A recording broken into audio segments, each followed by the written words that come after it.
अस्सलामु अलैकुम रहमतुल्लाहि बरकातहू। अज़ीज़ तलबा और तालिबात, आज मैं आपके सामने दहूम जमात का एक अहम मज़मून मैथमेटिक्स यानी इल्म रियाज़ी के ताल्लुक़ से चंद बातें बताना चाहता हूँ। हम सब जानते हैं कि दहूम जमात का इम्तिहान चंद ही दिन बाकी हैं। अज़ीज़ तलबा, इसके अंदर ऐसे होनहार तालिब इल्म भी हैं जिनकी पूरी पढ़ाई हो चुकी है, वो बस इम्तिहान की तारीख का इंतज़ार कर रहे हैं। और हमारे कुछ ऐसे बच्चे भी होंगे जो अभी तक पढ़ाई उनकी जारी है। इंशाअल्लाह उनकी भी पढ़ाई जो है इम्तिहान आने से पहले पहले मुकम्मल हो सकती है।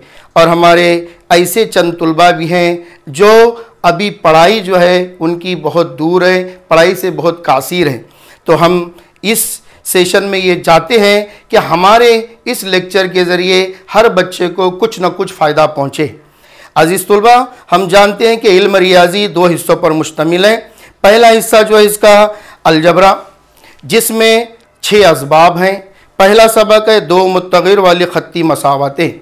अज़ीज़ तलबा, वक्त इजाज़त नहीं देता है कि हम हर सबक को जो है बहुत ही तफसील से जाएँ, लेकिन थोड़ी थोड़ी इसमें से हम इंशाअल्लाह बातें ज़रूर बताएंगे। ये जो है इसमें हमको पहला सवाल इसके अंदर पहली मश्क में है कि तरसीम के ज़रिए जो है दी गई मसावत को हल करना। तरसीमी तरीके ज़रिए तो 2 मसावत दी जाएंगी, हम इस मसावत का इस्तेमाल करके जदोल बनाएंगे और तरसीम बनाएंगे। इंशाअल्लाह उसमें हमको दोनों ख़त जो है एक दूसरे को कता करते हुए नज़र आएंगे और जिस नुक्ते पे कता करते हम उस नुक्ते को जो है हल मानकर सॉल्यूशन ला सकते हैं। इसमें और एक सवाल आता है कि क्रैमर का उसूल इस्तेमाल करके हल कीजिए। इसको भी थोड़ा से हम मसावत को तरतीब में लिखते हैं तो A1 B1 C1 A2 B2 C2 लगाकर D dx dy मालूम करके भी इंशाल्लाह इसको भी हम हल कर सकते हैं। थोड़ी सी यहाँ बच्चों से गलती होती है, x बराबर dx अपॉन d रहता है। कुछ बच्चे जो है d को ऊपर और dx को नीचे लिखते हैं, ये गलती का भी हम लोग ज़रा ध्यान दें। और y is equal to dy upon d, इसका ख्याल रखेंगे तो इंशाल्लाह इसमें गलती नहीं होगी। इसमें थोड़ी सी बच्चों की घबराहट होती है, वो है थोड़ा बच्चे डर जाते हैं। वो किस वजह से कि इबारती सवालात।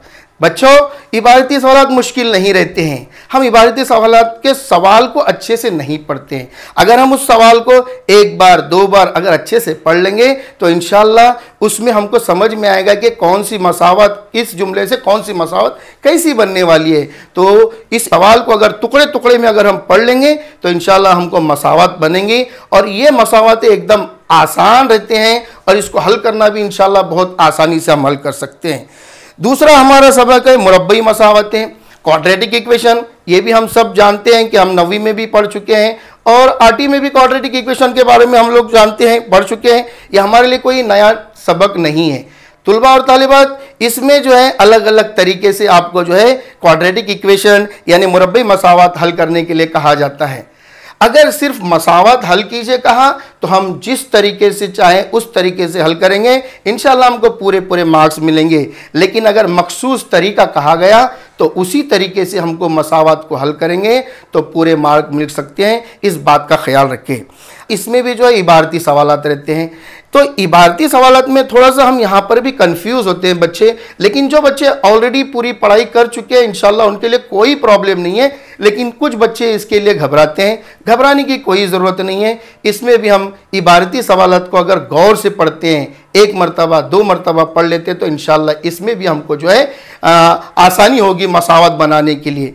थोड़ा सा हम लोग बच्चों में कन्फ्यूज़न रहता है कि 2 मुत्तग़िर वाली ख़त्ती मसावत में यानी लीनियर इक्वेशन और क्वाड्रेटिक इक्वेशन यानी मुरब्बई मसावत में जो है ये इबारती सवालात किस सबक से लिया गया है। तो बच्चों थोड़ी सी इसमें हम बातें समझ सकते हैं कि देखिए, अगर 2 अयदाद का हासिल ज़र्ब यानी हासिल ज़र्ब वाला सवाल अगर रहता है तो समझ लीजिए कि वो मुरब्बई मसावत का है। और अगर हासिल जमा वाला सवाल रहता है तो समझ लीजिए कि वो 2 मुत्तग़िर वाली ख़त्ती मसावत सवाल है।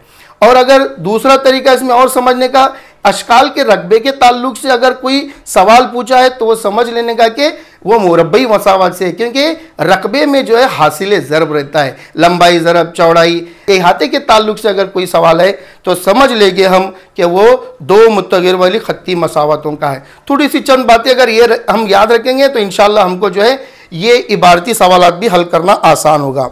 इसके बाद हमारा जो है तीसरा सबक है हिसाबी तसाहुत यानी एपी। ये हम सब के लिए और बच्चों के लिए माशाल्लाह बहुत ही अच्छा और आसान सबक है। ये सिर्फ 2 ज़ाब्तों पे पूरा सबक घुमा हुआ है, टीएन और एसएन। माशाल्लाह ये इसकी बच्चों की जो अच्छे से प्रैक्टिस हो सकती है, अगर बच्चे ध्यान देंगे तो ये टॉपिक में पूरे मार्क्स हासिल कर सकते हैं।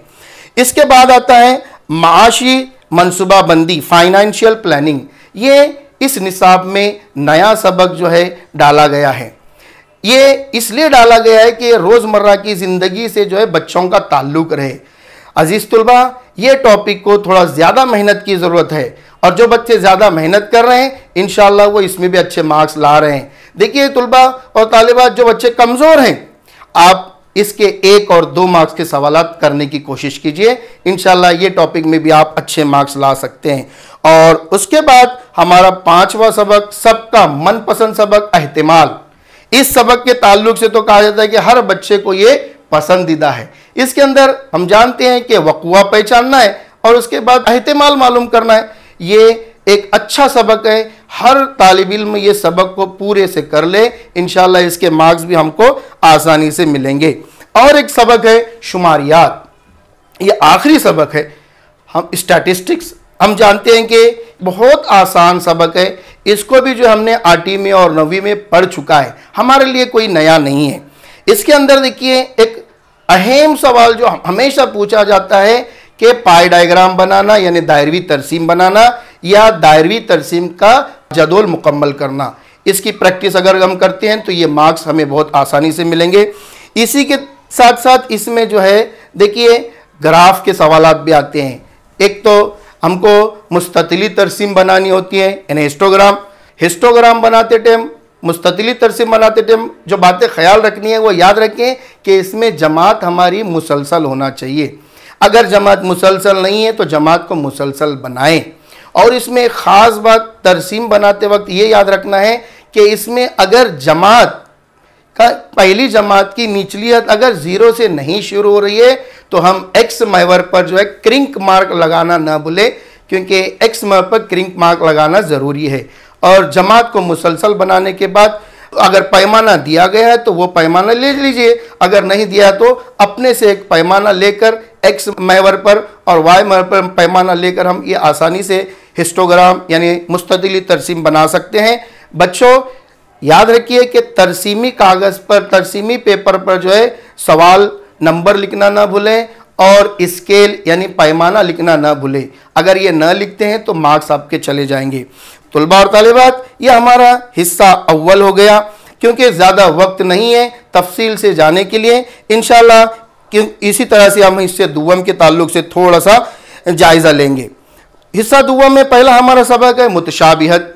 ये सबक थोड़ा सा इसको ज़्यादा मेहनत की ज़रूरत है। देखिए फिर भी पहले जो सिलेबस था, पहले की जो किताबें थी, उनमें इस सबक को बहुत ही है ना ज़्यादा हाई लेवल तक ले गया था उस वक्त, लेकिन इस वक्त इसको जो है बहुत ही मुख्तसर किया हुआ है। थोड़ा सा इसके ऊपर हम जो है इसके मसलों के ऊपर गौर करेंगे, है ना, इसके मसलों के ऊपर गौर करेंगे तो इंशाल्लाह ये सबक भी हम आसानी से कर सकते हैं। इसके बाद फीसा गौरस का मसला, ये तो हम सब का मनपसंद टॉपिक है। इसमें इंशाल्लाह हम सब थोड़ी सी मेहनत करते हैं तो 100% मार्क्स ले सकते हैं।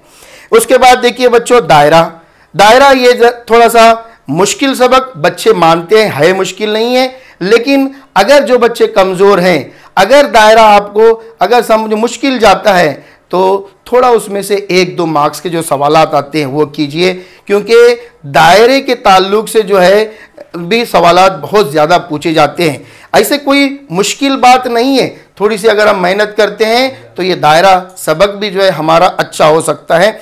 उसके बाद हिंदसी अमल, तुलबा और तालिबात, हिंदसी अमल ये सबक हमारे लिए सब के लिए एक बहुत अच्छा सबक माना जाता है, क्योंकि इसके मार्क्स हमारे हाथ में रहते हैं। इसमें क्या सवाल रहता है कि इसमें सवाल दिया जाता है कि दायरा बनाइए और दायरे के किसी नुक्ते से ममाज खींचिए। ये हमारे लिए बहुत आसान है, दायरे पर वाक़े नुक्ते से दायरे पर ममाज खींचना। उसके बाद एक सवाल आता है कि दायरे के बैरूनी नुक्ते से दायरे पर ममाज खींचिए, ये भी हमारे लिए आसान है। देखिए तुलबा और तालिबात, इसके अंदर आने वाला बहुत हम खास ये सवाल पूछा जाता है कि दिए गए मुसल्लस के मुतशाबा मुसल्लस बनाइए। हम सब जानते हैं कि इसमें दो नमूने के हैं।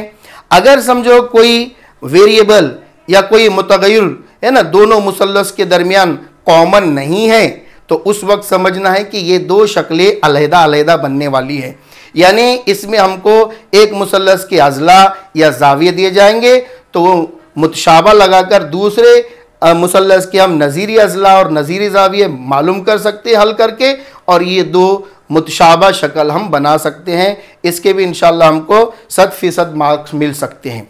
और एक हम खास पूछा जाने वाला सवाल है कि दो मुतशाबा मुसल्लस बनाइए, उसमें एक वेरिएबल यानी एक मुतगय्यर कॉमन दिया जाता है।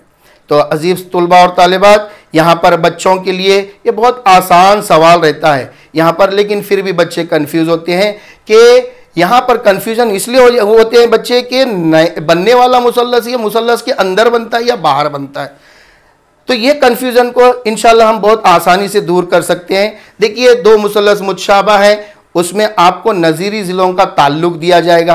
अगर समझ लीजिए कि बच्चों दिए हुए मुसल्लस का ज़िला ज़्यादा हिस्से वाला है, इसका मतलब जो है बनने वाला मुसल्लस उसके अंदर से आएगा, यानी बनने वाला मुसल्लस दिए हुए मुसल्लस के अंदर से बनेगा। और अगर दिए हुए मुसल्लस का हिस्सा जो है ज़िले का हिस्सा अगर समझिए छोटा है और बनाने वाले मुसल्लस का हिस्सा अगर बड़ा है, तो जाहिर सी बात है ये मुसल्लस जो है कहाँ से बनेगा, पहले मुसल्लस के बाहर से बनेगा।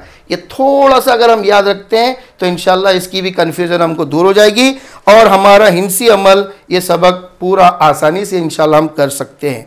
मेरे प्यारे बच्चों, इसके बाद मुहद्दिदी इल्म हिंसा, ये भी बहुत आसान सबक है। इसमें बहुत आसान सवालात पूछे जाते हैं, जैसे ढलान मालूम कीजिए। हम जानते हैं सब कि ढलान हम जो है tan थीटा के जरिए मालूम कर सकते हैं, या तो जाब्ता लगा के, ढलान का जाब्ता हम सब जानते हैं y2 minus y1 upon x2 minus x1। अगर दो नुकात दिए जाएं तो ये जाब्ता इस्तेमाल करेंगे, और अगर जाविये की पैमाइश दी जाए, थीटा दिया जाए, तो हम tan थीटा का इस्तेमाल करके ढलान मालूम कर सकते हैं। और इसी में जो है एक सवाल पूछा जाता है हमको कि फासला मालूम कीजिए। दो नुकात का दरमियानी फासला हम सब जानते हैं इसका जाब्ता या नहीं, तो जाब्ता इसका दिया हुआ है, हम इसको थोड़ा सा समझ लें, समझ कर इनको याद रखें कि डिस्टेंस बिटवीन 2 पॉइंट्स का फॉर्मूला हम जानते हैं कि जजर में x2 minus x1 bracket square plus y2 minus y1 bracket square. ये जाब्ता लगाकर हम पहला नुक्ता दिया है उसको x1 y1 मानिए, दूसरा नुक्ता दिया गया उसको x2 y2 मानकर इसको आसानी से हम सॉल्व करके जो है इसका जवाब ला सकते हैं। प्यारे तुलबा और तालिबात, ये भी जो है बहुत आसान सबक है ना, इसको भी हम 100% मार्क्स ले सकते हैं। इसके बाद छठा टॉपिक है हमारा इल्म मुसल्लस।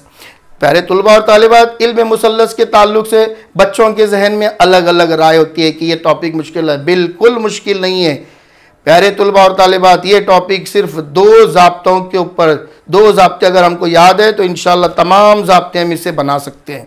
वो दो जाब्ते हैं साइन थीटा और कॉस थीटा। साइन थीटा को तो एक जाब्ता तो हमको मालूम है कि मुकाबिल का ज़िला बटे वितर, और कॉस थीटा ये मुतसिला ज़िला बटे वितर। ये दो जाब्ते अगर हमको याद हैं तो इससे हम tan थीटा का जाब्ता बना सकते हैं। tan थीटा क्या है, साइन थीटा बटे कॉस थीटा, है ना। कॉट थीटा क्या है, tan थीटा का उल्टा कर लेंगे। सेक थीटा क्या है, हमको मालूम है ये जो है कॉस का माकूस है, और कोसेक थीटा ये साइन का माकूस है। ये थोड़ा सा ये जाब्ते हम बना सकते हैं, ये जाब्तों को घबराने की या डरने की कोई ज़रूरत नहीं है। इसके ताल्लुक से और एक जो 3 जाब्ते जो हैं वो भी हम लोग जो है देखिए किताब में बहुत अच्छे से समझाया गया है। वो जाब्तों को, वो जाब्ते कौन से हैं कि sine square theta plus cos square theta is equal to 1, है ना। एक है sec square theta is equal to 1 plus tan square theta, और एक है cosec square theta is equal to 1 plus cot square theta. इसी से और दो जाब्ते यानी बन चुके तुलबा और तालिबात। ये जाब्ता बहुत आसान है समझना। राइट एंगल ट्राइंगल यानी कायमतुज़ ज़ाविया मुसल्लस बनाकर उसमें फीसागोरस का मसला लगाइए। अगर आप लोग एक ज़िले से तकसीम करते हैं सबको तो एक जाब्ता मिलेगा हमको, यानी वितर से अगर तकसीम करते हैं सबको तो हमको sine square theta plus cos square theta is equal to 1 का फॉर्मूला मिलेगा। इसी तरह से दूसरे ज़िले से तकसीम करते हैं तो एक और ज़ाब्ता मिलेगा, और तीसरे ज़िले से सबको तकसीम करते तो एक और ज़ाब्ता मिलेगा। इसके बाद इस सबक में एक और अहम सवाल आता है कि वो इबारती सवाल। इबारती सवाल में हम जानते हैं कि इसमें या तो नुज़ुली ज़ावे का या तो सऊदी ज़ावे के ताल्लुक़ से सवाल पूछा जाता है। अज़ीज़ तलबा और तालिबात, ये सवाल मुश्किल नहीं होता, ये सवाल ईज़ी रहता है, आसान रहता है। इसको हमको समझने की ज़रूरत रहती है। थोड़ा सा हम गौर से सवाल को पढ़ लेते हैं, समझ लेते हैं, तो इंशाअल्लाह इस सवाल को भी हम आसानी से कर सकते हैं। ये हुआ हमारा इल्म मुसल्लस। इसके बाद आखिरी हमारा सबक बचा है मसाहत। अज़ीज़ तलबा और तालिबात, ये मसाहत हम जानते हैं कि पूरा सबक जो है ज़ाब्तों से है ना घिरा हुआ है। अगर इसमें हमको ज़ाब्ते सब पता हैं तो इंशाअल्लाह इस सबक को हम आसानी से हल कर सकते हैं। इस सबक को के पूरे 100% मार्क्स हम ले सकते हैं। ज़ाब्तों से घबराने की ज़रूरत नहीं है। जितने भी किताब में ज़ाब्ते हैं इंशाअल्लाह उसको बनाने के ट्रिक्स हैं। अब देखिए, यहाँ पर उतना ज़्यादा वक्त तो नहीं है कि मैं सब ज़ाब्ते आपको बताऊँ। मैं चंद है ना ठोस अशकाल के ज़ाब्ते इंशाअल्लाह आपके सामने पेश करता हूँ। देखिए, हमारे पास जो सिलेबस में है सही सती वाली अशकाल, यानी जिसे हम कहते हैं कि मकबनुमा, या इसको हम कहेंगे अंग्रेज़ी में क्यूबाइड। अब क्यूबाइड के 3 ज़ाब्ते हैं। इसकी उमूदी सतह का रकबा, इसकी कुल सतह का रकबा और इसका हजम। याद रखिए, इसकी उमूदी सतह यानी कौन सी सतह? जो उमूदन है। हम सब जानते हैं कि इसके 6 सतह हैं, 1 2 3 4 5 और 6 सतह हैं। इसमें 4 उमूदन सतह हैं। अब हमको ये उमूदी सतह के रकबे का ज़ाब्ता हासिल करना है तो क्या करेंगे? ज़रूर नहीं कि हमारी इम्तिहानगाह में हमारे पास कोई चीज़ हो, हम उस चीज़ को तसव्वुर करके हम ज़ाब्ता वहीं भी बना सकते हैं। क्या करेंगे? याद रखिए, उमूदी सतह के रकबे के लिए हम जिस शक्ल को देख रहे हैं उसका कायदा देखेंगे कि कायदा कौन सी शक्ल का है। इसका कायदा मुस्ततीली है तो हमको समझ में आ गया कि इसका ज़ाब्ता हम कैसे तैयार करेंगे कि कायदे का इहाता क्या है। कायदा मुस्ततील है, बचपन से हम सीखते हैं कि मुस्ततील का इहाता जो है 2 कौंस में लंबाई जमा चौड़ाई, है ना। बस ये कायदा, हमको कायदे का ज़ाब्ता मालूम है तो इसको ऊंचाई से ज़रब दो, आपका उमूदी सतह का रकबा मिलेगा, यानी 2 into bracket L plus B into H। उसी तरह से सेम ये दूसरा हमारी ठोस शक्ल है, ये है मकब, यानी इसको हम अंग्रेजी में क्यूब कहते हैं। देखिए, इसके भी हम उमूदी सतह के रकबे के लिए हम क्या करेंगे? वही ट्रिक अपनाएंगे कि इसका कायदा कौन सी शक्ल का है। इसका कायदा मुरब्बा है। मुरब्बे का हमको मालूम है कि इहाता क्या है? 4 ज़रब ज़िला, और मुरब्बे के इहाता 4 ज़रब ज़िला है। ऊंचाई इसकी ये भी ज़िला है क्योंकि हर शक्ल इसका हर सतह जो है मुरब्बी है तो लंबाई चौड़ाई ऊंचाई सब एक जैसे होंगे।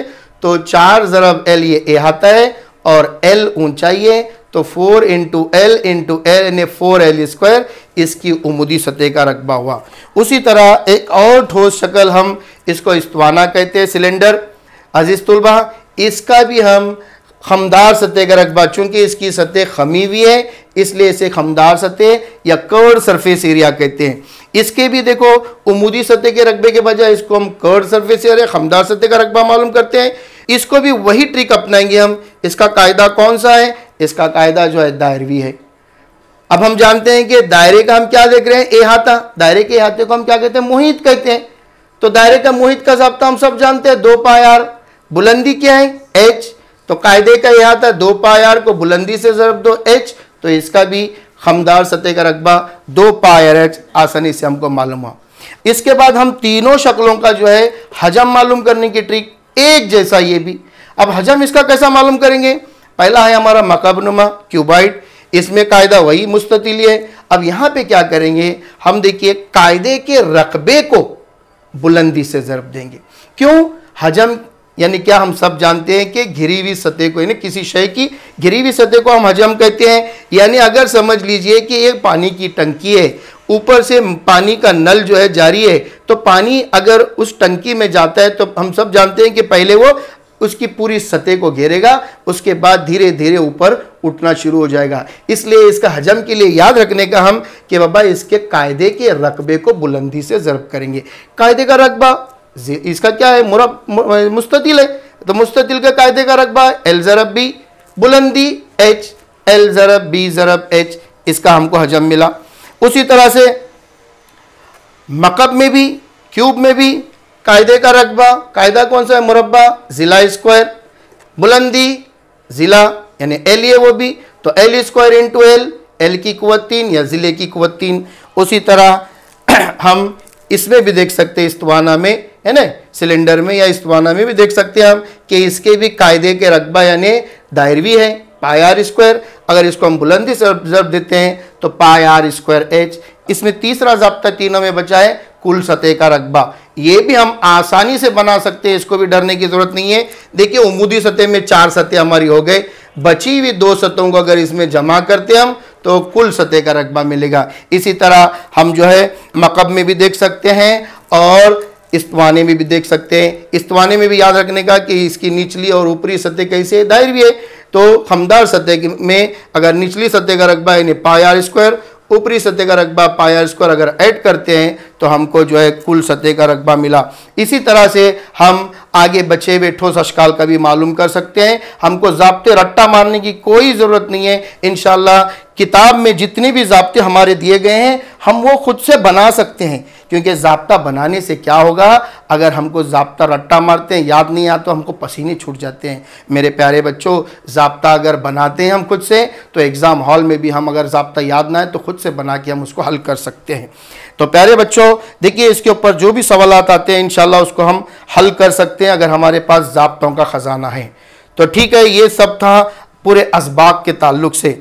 मेरे प्यारे बच्चों, अभी तो हम सब जानते हैं कि अभी हमको बहुत सारे बच्चों की जो है प्रिपरेशन हो चुका है। बहुत सारे बच्चे कई मरतबा किताब को है ना पढ़ चुके हैं, अब वो इंतज़ार कर रहे हैं सिर्फ अपने पेपर का। मेरे प्यारे बच्चों, एक बात अहम है इस किताब में, वो ज़्यादा तवज्जो से हमको देखनी चाहिए। जिसको आउट ऑफ आउट मार्क्स लेना है, 100% मार्क्स लेना है, वो बच्चे तो ज़्यादा तवज्जो दीजिए कि इसमें 2 बातें बहुत ही अहम हैं। हर सबक के बाद में या कभी कभी बीच में जो है इसे ज़हन कीजिए, यानी रिमेंबर दिस। इसके अंदर जितने पॉइंट्स हैं वो सब आपको परफेक्ट आने चाहिए। उसके बाद कहीं कहीं मज़ीद मालूमात के लिए फॉर मोर इन्फॉर्मेशन से दिया गया है, उसको भी हमको अच्छे से उसका मुताला करना है, उसको अच्छे से परफेक्ट कर लेना है। इंशाल्लाह किताब में जो भी सवाल आपको आएगा वो आप आसानी से हल कर सकते हैं। मेरे प्यारे तुलबा और तालिबात, अभी हम आएंगे हमारे एग्ज़ामिनेशन में पेपर हम कैसा लिखे। हम हमारा जो 2 घंटे का वक्त दिया गया है उसमें हमारा पेपर पूरा अच्छे से कैसा हो जाए। देखिए, हम सब जानते हैं कि हमारा जो है हिस्सा अव्वल और हिस्सा दुआम कुल 50 मार्क्स का है, लेकिन 10 मार्क्स और हिस्सा अव्वल में और 10 मार्क्स हिस्सा दुआम में ये इंटरनल मार्क्स है। अल्लाह रब्बुल इज़्ज़त से हम दुआ करें कि इसमें हमको अच्छे से अच्छे मार्क्स मिले। फिर इसके बाद बचे हुए 40 मार्क्स, इसके लिए भी देखो प्यारे तुलबा और तालिबात, इस नए निसाब में थोड़ा सा चेंजेस लाए हैं। वो चेंजेस ये हैं कि बचे हुए 40 मार्क्स का जो है 20% हिस्सा ये हमको 9वीं जमात से आएगा। यानी अलजबरा के लिए पेपर फर्स्ट के लिए 9वीं की अलजबरा की किताब यानी पेपर फर्स्ट की किताब का मुतालिया करना होगा, और ज्योमेट्री के लिए 9वीं की ज्योमेट्री की किताब का मुतालिया करना होगा। तो ये 20% मार्क्स हम आसानी से हासिल कर सकते हैं। प्यारे बच्चों, देखने में आ रहा है कि तुलबा ज़्यादा जो है तवज्जो 9th के सिलेबस की तरफ नहीं दे रहे। मेरी ये आपसे दरख्वास्त है कि आप 9th सीख चुके हैं, आपको थोड़ा सा उसमें अगर तवज्जो देंगे, वो अच्छे से कर जाते हैं, तो ये 20% मार्क्स इंशाल्लाह आपके हाथ में रहेंगे। बचा हुआ 80% ये जो है हमारी दहुम की दरसी किताब में से पेपर बनाया जाएगा। लेकिन इसमें भी एक बात ख़ास है, वो याद रखने की ये है कि 72.5% यानी 29 मार्क्स का ये जो है based on 10th text book के ऊपर रहेगा, और बचा हुआ 7.5% यानी 3 मार्क्स का ये ओपन एंडेड सब क्वेश्चन है, यानी खुले सिरे का या गैर महदूद, यानी इसका ताल्लुक तुम्हारे बेसिक नॉलेज से सवाल बनाया जाएगा। प्यारे तुलबा, ये हो गया हमारा पेपर कैसा आने वाला है। देखिए, हमको बोर्ड ने एक सहूलत अता फरमाई है कि जैसे ही हम पेपर के लिए क्लासरूम में जाते हैं तो 10 मिनट पहले हमको जो है क्वेश्चन पेपर हाथ में दिया जाता है। हमारी पढ़ाई बहुत अच्छे से होने के बावजूद कई बच्चे खौफज़दा होते हैं। देखिए, खौफ ज़्यादा होने की कोई ज़रूरत नहीं है। आप अगर मेहनत किए तो इंशाअल्लाह आप ज़रूर अच्छा पेपर लिखोगे। देखिए प्यारे तुलबा और तालिबात, 10 मिनट में वो क्या करें, हम 10 मिनट में तमाम क्वेश्चन को पढ़ लें। पढ़ने के बाद देखिए इत्मीनान से पढ़ें। यहाँ पर आपका जो है ना, कॉन्फिडेंस बहुत ज़रूरी है। जो जो सवाल हमको करने आते हैं उसके ऊपर खुश हो जाइए। जो सवाल मुश्किल लग रहे हैं उसे गमज़दा होने की ज़रूरत नहीं है, क्योंकि 10 मिनट में आप पूरे पेपर को जांच नहीं सकते। उस सवाल को अगर आप तफसील से मुताल्ला करेंगे तो इंशाल्लाह वो सवाल भी आपको करने आएगा। इसलिए जो इजी सवाल आप पहले हमको दिखते हैं उससे इत्मीनान हमारे अंदर लाइए, इंशाल्लाह बाकी सवाल भी आप आसानी से करेंगे। प्यारे तुलबा और तालिबात, देखिए ये जो पेपर बनाया गया है इसमें ज़्यादा से ज़्यादा जो है बच्चों को ये याद रखना है कि 1 मार्क्स और 2 मार्क्स के सवालात को ज़्यादा तरजीह दी गई है। यानी हर पेपर में हर बच्चे के हिसाब से कुछ न कुछ रहता है ना। हर बच्चा जो टॉप करना है उसके हिसाब से भी उसके तरीके से सवाल बनाए जाते हैं, और जो बच्चा पास होने के लिए जो है ना कोशिश कर रहा है उसके लिए भी रहता है। हर एक को उसके अंदर यकसानियत रहती है, घबराने की कोई ज़रूरत नहीं है। यानी इस पेपर में 1 मार्क्स के 20% क्वेश्चन रहेंगे और 2 मार्क्स के 40% क्वेश्चन। देखिए यानी 1 और 2 मार्क्स के मिलाकर 60% क्वेश्चन होते हैं। प्यारे बच्चों, अगर कोई असबाब हमको मुश्किल जाते हैं तो वह असबाब में से हम 1 और 2 मार्क्स के सवालात को अच्छे कीजिए, और जो असबाब हमारे लिए बहुत अच्छे हैं उन असबाब को पूरा पढ़ लीजिए। उसके बाद 3 मार्क्स के जो है 30% क्वेश्चन पूछे जाएंगे और 4 मार्क्स का सिर्फ एक सवाल है, वो है 10%। इस तरह से 100% पेपर में जो है 1, 2 और 3 और 4 मार्क्स के सवाल किस तरह पूछे गए वह हमने आपके सामने बता दिया है।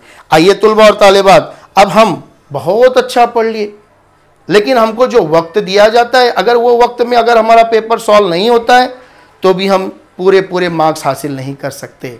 देखिए हमारे पास जो है कितना वक्त है, 2 घंटे, यानी कि पूरे 120 मिनट। अब आइए हम आज का जो पेपर पैटर्न, नया पेपर पैटर्न है, उसके हिसाब से उसको कैसा हल करें और हमारा टाइम मैनेजमेंट क्या होगा ये हम देखेंगे। देखिए क्वेश्चन नंबर 1, हम सब जानते हैं कि क्वेश्चन नंबर 1 में ए, क्वेश्चन नंबर 1 का बी, ये जो है 9th के सिलेबस पर डिपेंड रहेगा, है ना। क्वेश्चन नंबर 1 में 6 सवाल दिए जाएंगे, उसमें से आपको 4 सवाल हल करने होंगे। एक बात अच्छे से समझ लीजिए, 4 सवाल जो आपको अच्छे से करने आते हैं वही 4 सवाल आप हल कीजिए। अगर मान लीजिए आपको 5वां सवाल, 6ठा सवाल भी करने आता है तो शुरुआत में उसको न कीजिए, हो सकता है आप उसको जगह छोड़ दीजिए, बाद के लिए रख दीजिए। 4 सवाल जो परफेक्ट आते हैं उसको उसी का नंबर डालते हुए लिख लीजिए। उसके बाद ये हुआ हमारा सवाल नंबर 1 का अलिफ, ये हमारा जो है 4 मार्क्स का है, 8 मिनट में मुकम्मल होना चाहिए। देखिए मैथ्स के पेपर चेक करते वक्त जो है मार्क्स दिए जाते हैं वो स्टेप बाय स्टेप दिए जाते हैं, तो आप ये ख्याल रखिए कि 1 मार्क्स का चलो एक लाइन में लिख लिए, नहीं, अगर उसके स्टेप्स बनते हैं तो वो स्टेप्स बनाइए। हो सकता है वो 1 मार्क्स को आधा आधा करके डिवाइड किया जाता हो। इस तरह से ये हो गया हमारा क्वेश्चन नंबर 1 का ए। अब आइए क्वेश्चन नंबर 1 के बी में। क्वेश्चन नंबर 1 के बी में आपको 3 सवाल दिए जाते हैं। क्वेश्चन नंबर 1 का बी भी जो है ये 9th की टेक्स्ट बुक से लिया जाएगा। इसमें आपको 3 सवाल दिए जाएंगे, उसमें से कोई 2 सवाल हल करने होंगे। हर सवाल के लिए 2 मार्क्स रखे गए। अगर हम 9th की किताब में जो 1-2 मार्क्स के सवाल अच्छे करते हैं तो इंशाल्लाह ये सवाल भी हम हल कर सकते हैं और पूरे 8 मार्क्स हम ये हमारे आसानी से हासिल कर सकते हैं। उसके बाद क्वेश्चन नंबर 2 का ए, यहाँ से जो है हमारे दहूम जमात की दरसी किताब से ले जा रहे हैं। याद रखिए क्वेश्चन नंबर 2 का ए, इस निसाब में पहली बार ऐसे सवाल आना शुरू हो गए MCQ टाइप का, यानी मुतबादिल चुनकर जो है मुकम्मल कीजिए। इसमें आपको जो है सवाल दिया जाएगा, उसके 4 जवाबात दिए जाएंगे, उसमें से कोई एक जवाब सही रहेगा। सही जवाब को चुनकर जो हमको लिखना है। यहाँ पे हम कंफ्यूज ना हो, हम यहाँ पर देखिए मॉडल आंसर हमारे पास आ चुके हैं, मॉडल क्वेश्चन पेपर आ चुके हैं। उसमें बताया गया है कि सवाल नंबर लिखकर उसके आगे जो अल्फ़ाबेट वाला जवाब सही है वो अल्फ़ाबेट भी अगर हम लिखते हैं तो इंशाल्लाह हमारा जो है ये सवाल जो है पूरा मुकम्मल हो सकता है। इस तरह से 4 ही सवाल दिए जाएंगे और 4 ही करना है। उसके बाद आइए सवाल नंबर 2 के बी की तरफ। सवाल नंबर 2 के बी में भी जो है 3 सवाल दिए जाएंगे, 2 करना है। इसको भी आपको जो है 4 मार्क्स हैं। सवाल नंबर 2 के बी में, 2 के ए में भी 4 मार्क्स है, सवाल नंबर 2 के बी में भी 4 मार्क्स है।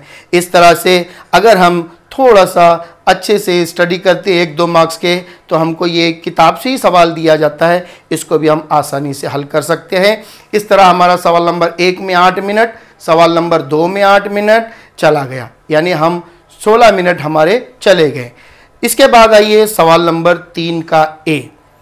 ये सवाल नंबर 3 का ए भी जो है नए निसाब में जो है ये हमको जो है एक्टिविटी बेस दिया गया है, यानी सरगर्मी के हिसाब से।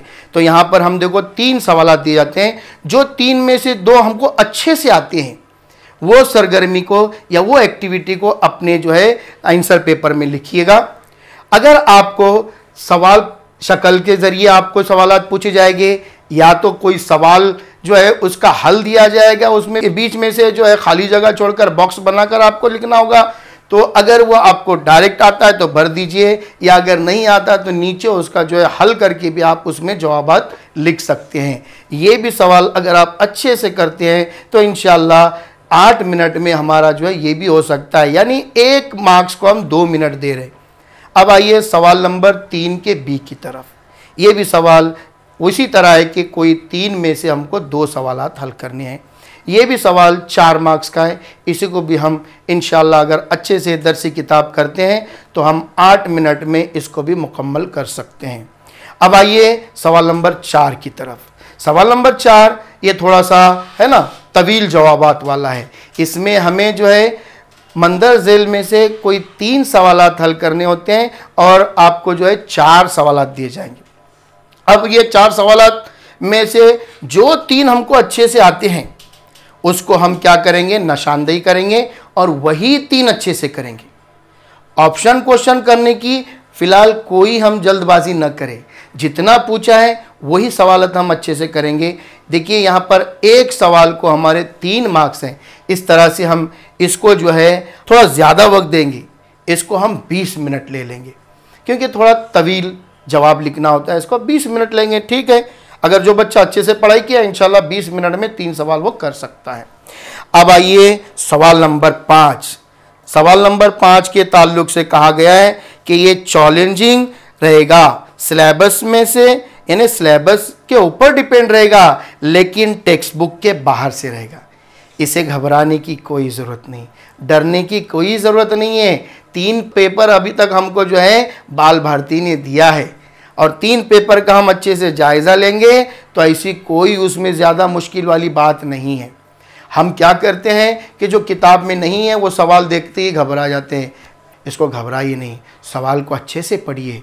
एक बार पढ़िए, नहीं समझ में आएगा कोई बात नहीं, फिर दूसरी बार पढ़िए, तीसरी बार पढ़िए, आपको धीरे धीरे समझ में आएगा। उसमें आप देखिए कि दिया हुआ क्या है, मालूम क्या करना है, उसके हिसाब से आप जो है धीरे धीरे सोचने लगेंगे तो इंशाल्लाह ये सवाल भी आपको करने आएगा।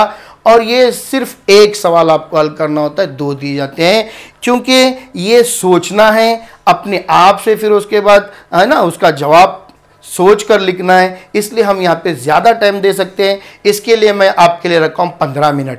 15 मिनट में आप इत्मीनान से ये सवाल कर सकते हैं। अब बचा सवाल नंबर 6। सवाल नंबर 6 के ताल्लुक से भी कहा गया है कि ये भी जो है सिलेबस पर डिपेंड रहेगा, लेकिन ये सवाल भी आउट ऑफ टेक्स्ट बुक रहेगा और ये ओपन एंडेड कहा गया है, यानी खुले सिरे का सवाल। ये हमारे जो है बेसिक नॉलेज के ऊपर दिया जाएगा, यानी यहाँ पर पेपर जो सेटर है वो चाहता है कि हम खुद से ही कुछ काम करें। जैसा मिसाल के तौर पर कुछ पेपर में आप देख रहे हैं कैसे सवाल पूछा जाता है कि अपने आप से कोई मसावत बनाई है उसको हल कीजिए, यानी हो सकता है कि आपको दो मुतग़िर मसावत तैयार कीजिए, उसको हल कीजिए, या हो सकता है उसको आप जो है तरसीमी तरीके से जांच कीजिए, या हो सकता है कि अपने आप से जो है ना क्वाड्रेटिक इक्वेशन यानी मुरब्बी मसावत बनाइए और आप किसी भी तरीके से उसको हल कीजिए। इसी तरीके से किसी भी टॉपिक के ऊपर इसका सवाल दिए सकते हैं। ये भी जो है दो में से सिर्फ एक सवाल करना है, चूंकि ये भी टेक्स्ट बुक के बाहर से सवाल आने वाला है, लेकिन इसको भी हम ज़्यादा डरने की कोई ज़रूरत नहीं है। इसको भी हम 15 मिनट ले लेते हैं। 15 मिनट में 3 मार्क्स का सवाल हम आसानी से कर सकते हैं, इसमें कोई डर की बात नहीं है। इस तरह से अगर हम अच्छे से अगर टाइम मैनेजमेंट के हिसाब से करते हैं तो 98 मिनट में इंशाअल्लाह हमारा जो है पूरा पेपर हो जाएगा। अब हमारे पास बचे हैं कितने मिनट? 22 मिनट। अब ये 22 मिनट में हम क्या करें? ये 22 मिनट में हम अपना शुरू से पूरा पेपर दोबारा जो है चेक कीजिए। और एक बात याद रखिए, पेपर हमारा जो है प्रेजेंटेशन अच्छा होना चाहिए और पेपर में स्टेप सही से आना चाहिए। और एक बात याद रखिए, जहाँ जहाँ जवाब लिखे हमने उसको जो है बॉक्स बना के हाईलाइट कीजिए। और एक ख़ास बात याद रखिए कि जुमले में जवाब लिखना न भूलिए। और उसके बाद जो सवाल के लिए इकाई ज़रूरी है, यूनिट ज़रूरी है, उसकी इकाई ज़रूर लिखिए। क्योंकि बाज़ दफ़ा देखा जाता है कि बच्चे आउट ऑफ आउट मार्क्स लेने वाले रहते हैं, लेकिन उनके कुछ मार्क्स कम होते हैं। वो किस वजह से होते हैं? इकाई नहीं लिखने की वजह से। आधा आधा मार्क्स करके बहुत ज़्यादा मार्क्स का नुकसान हो सकता है। 12 मिनट में ये हमारा काम हो जाएगा। फिर भी हमारे पास 10 मिनट बचे हैं। अब ये 10 मिनट में हम क्या करें? देखिए, इत्मीनान से चेक करने के बाद अगर हमको ऐसा महसूस हो रहा है कि फ़लाँ फ़लाँ सवाल क्वेश्चन का फ़लाँ फ़लाँ सवाल हमारा जो है डाउटफुल लग रहा है, उस सवाल का जो ऑप्शन है उसको पहले कर लीजिए। हो सकता है तुम्हारे डाउटफुल की वजह से अगर वो सवाल में कोई गलती अगर खुदा न खास्ता हो भी जाए तो दूसरा जो ऑप्शन सवाल करते हैं अगर वो सही करते हैं आप, तो उसके पूरे पूरे मार्क्स आपको वहाँ पर दिए जाएंगे। इस तरह से इत्मीनानी के साथ आप अपना जो है पूरा पेपर लिख सकते हैं बगैर किसी जो है खौफ के। बस वक्त की किल्लत है। मैं इसी के साथ जो है आपको हमारी तरफ से, हमारी पूरी टीम की तरफ से और गुलबोटे चैनल की तरफ से नेक ख्वाहिशात पेश करता हूँ। और हम सब उम्मीद करते हैं कि इंशाअल्लाह आने वाले इम्तिहान में आप 100% मार्क्स हासिल करेंगे। और अल्लाह रब्बुल इज़्ज़त से दुआ है कि आपको जो है कामयाबी और कामरानी अता फरमाए। आमीन सुम्मा आमीन। अल्लाह हाफिज़।